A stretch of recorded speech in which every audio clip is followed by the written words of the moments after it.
Hello प्यारे बच्चों, बेटा कक्षा 5वीं में सप्ताह 13 में आज हम पढ़ेंगे सममित और असममित आकृतियाँ।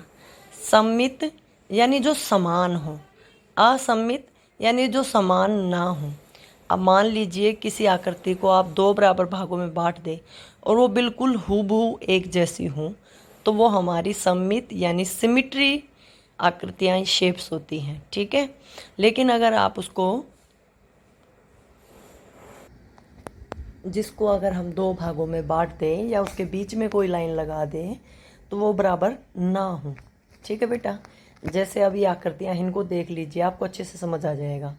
ये सितारा है, इसको दो भागों में बांटा है, दोनों भाग, ये वाला भाग और ये वाला भाग बिल्कुल बराबर है, तो ये क्या है?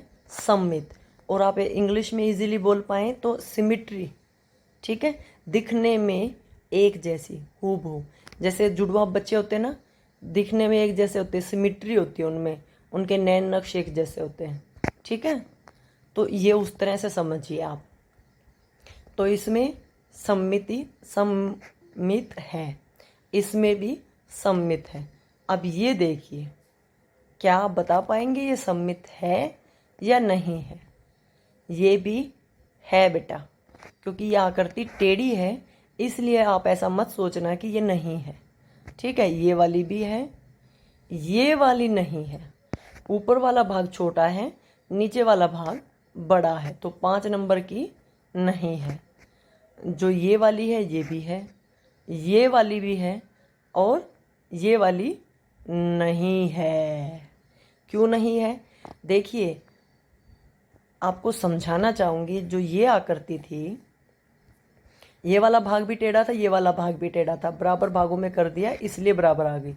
लेकिन इस वाले में ये वाली आकृति ऐसे है बेटा, समझ रहे हो? तो ये वाला भाग छोटा बनेगा और ये वाला भाग बड़ा बनेगा, ये इसलिए नहीं है। ठीक है, तो इसमें दो आकृतियाँ निकली हैं, 5 नंबर की और 8 नंबर की, जो सममित नहीं है। ठीक है, ठीक है, इसका मैंने प्रश्नों के उत्तर लिख दिए हाँ ना में। बताना चाहूँगी आपको, अगर कोई आकृति सममित है तो हम उसके आधे भाग को लेकर उसका पूरा भाग बना सकते हैं। समझ में आई बात? कि अगर आप उसको दो भागों में बांटते और अगर एक टुकड़ा हो तो दूसरा टुकड़ा उसके बिल्कुल हूबहू कॉपी होगा।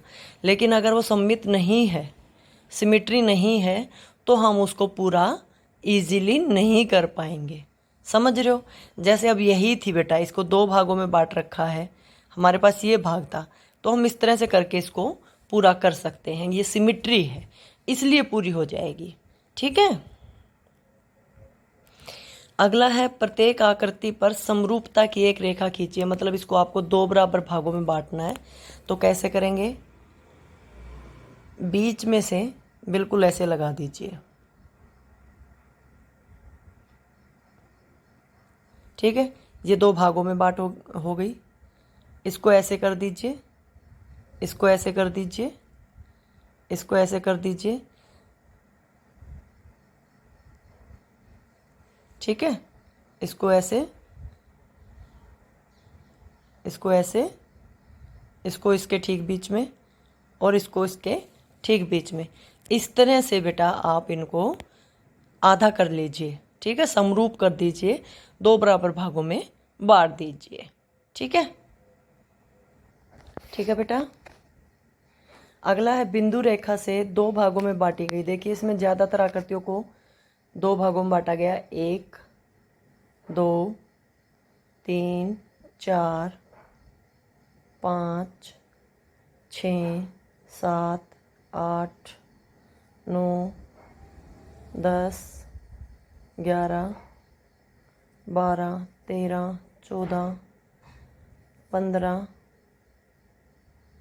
15 आकृतियाँ हैं जिसमें दो भागों में बांटकर दिखा रखा है। तो अब आपको ये बताना है, आईने के सामने रखने पर कौन सी पूरा चित्र बनाएंगी।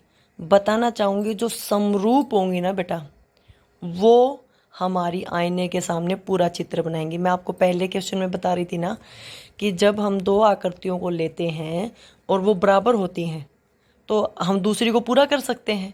तो आमने के सामने भी वही पूरा चित्र बनाएंगे जो समरूप होंगी, सिमिट्री होंगी, सममित होंगी।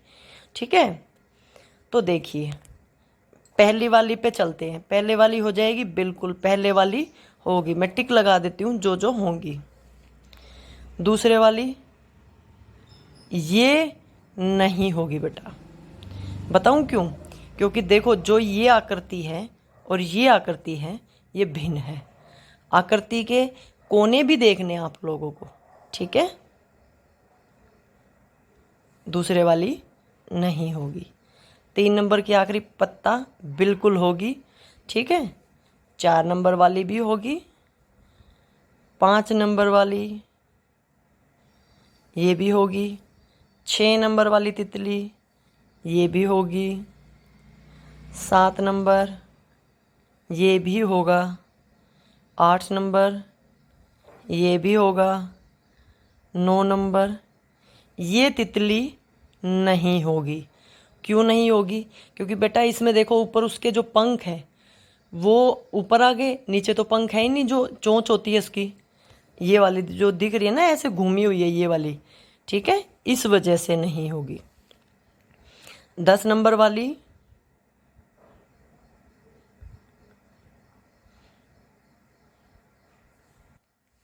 ये 10 नंबर वाली नहीं होगी, क्योंकि बेटा इसमें गुलाबी के नीचे हरा रंग है, ठीक है।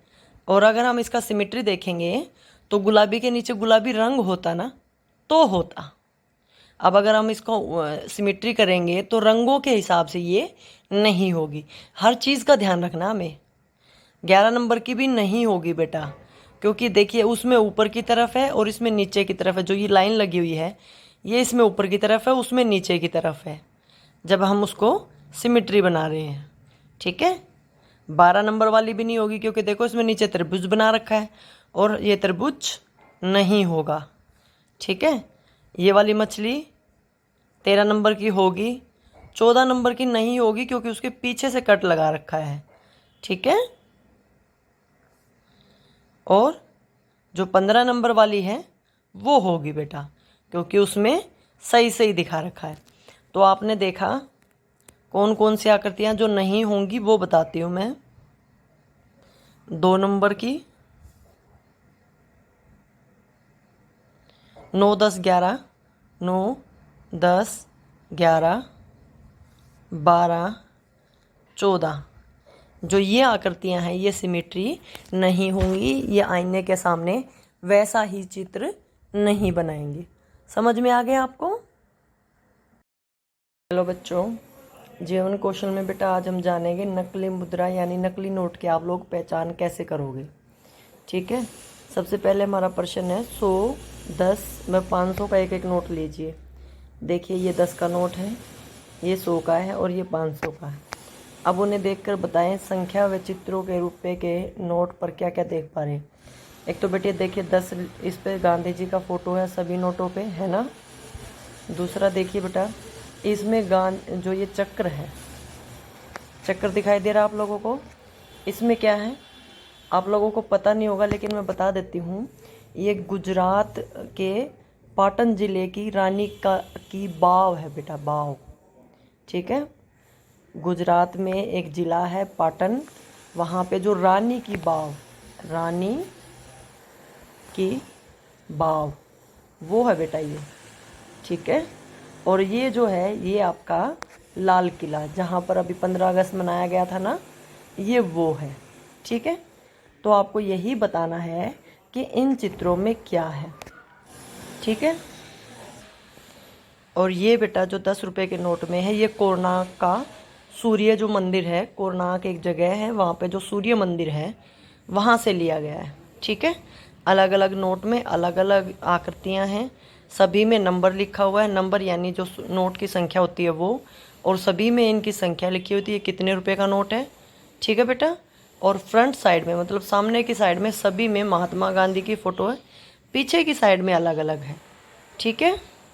और अब इन्होंने इनमें एक कदम स्वच्छता की ओर वो भी सब में ले रखा है, ठीक है। तो जितनी चीज़ें आप देख पाएँ वो सब लिख दीजिएगा, ठीक है बेटा। 10 रुपये के नोट पे कोणार्क का सूर्य मंदिर, 100 रुपये के नोट पर रानी की बाह और 500 रुपये के नोट पर लाल किले का चित्र छपा हुआ है। इसके अलावा सभी नोटों पर महात्मा गांधी की फ़ोटो और संख्याएं, जैसे 10 रुपये पे 10 रुपये और इसका नंबर जो है, ऐसे ही 100 पे 100 और इसका नंबर। ठीक है। इसके अलावा आप नोट को लेकर जो जो बातें आपको दिखाई दे वो लिख सकते हैं। अगला है निम्नलिखित कथन पढ़ें व बताएं, कथन के अनुसार कौन सा नोट असली होगा या नकली। यदि नोट पर भारतीय रिजर्व बैंक नहीं लिखा हो तो बेटा वो नकली होगा। ठीक है, क्योंकि सभी नोटों पर भारतीय रिजर्व बैंक सामने की तरफ लिखा होता है। देखिए यहाँ पे लिखा हुआ है, मैं धारक को इतने रुपए अदा करने का वचन देता हूँ। यदि नोट में सुरक्षा धागा, देखिए जो ये वाली लाइन से होती है ना, ये होता है सुरक्षा धागा। ठीक है, अगर ये नहीं है तो भी नोट नकली है। यदि नोट के मूल्य के साथ रुपीज़ ना लिखा हो, जैसे देखिए सब में रुपीज़ लिखा है ना। ठीक है बेटा, अगर उसके साथ मूल्य ना लिखा हो, रुपीज़ ना लिखा हो, देखिए कि सभी नोटों में रुपीज़ लिखा हुआ है ना, आर का जो निशान है। ठीक है, यदि नोट पर कोई नंबर नहीं छपा हो तो भी वो नोट नकली होगा, क्योंकि सभी नोटों पर देखिए यहाँ इस तरह से नंबर लिखा हुआ ना, तो वो नकली होगा अगर नंबर नहीं होगा तो। ठीक है, इस तरह से आप नोट की असली नकली की पहचान कर सकते हैं। बात करते हैं संस्कारशाला की। अच्छा काम करते रहो, कोई सम्मान करे न करे, सूर्योदय तब भी होता है जब करोड़ों लोग सोए होते हैं। ये एक बार पहले भी आ चुका है और मैंने आपको बताया था। आप मेहनत करने से कभी भी पीछे मत हटो। कोई आपके काम को देखो ना देखो, परमात्मा देख रहा है और आपकी मेहनत आपके काम आएगी। क्या खाना है? हरे रंग की चीज़ें खानी है, अमरूद, ककड़ी, पालक, बीन्स, भिंडी आदि। ठीक है। क्या खेलना है? सांप सीढ़ी खेलना है परिवार के साथ, या फिर अंताक्षरी खेल सकते हैं। रस्सी कूदने की गतिविधि करनी है, दैनिक दिनचर्या वही है, कोई चर्चा नहीं करूँगी इस पर। लास्ट पॉइंट, अपना गृह कार्य पूरा करो। ठीक है, फटाफट से अपना स्कूल का काम कंप्लीट करो और अपनी टीचर को भेजो। ठीक है बेटा, वीडियो अच्छी लगे तो लाइक करना बिल्कुल भी ना भूलें, चैनल को सब्सक्राइब करना भी बिल्कुल ना भूलें। ठीक है बेटा, थैंक यू।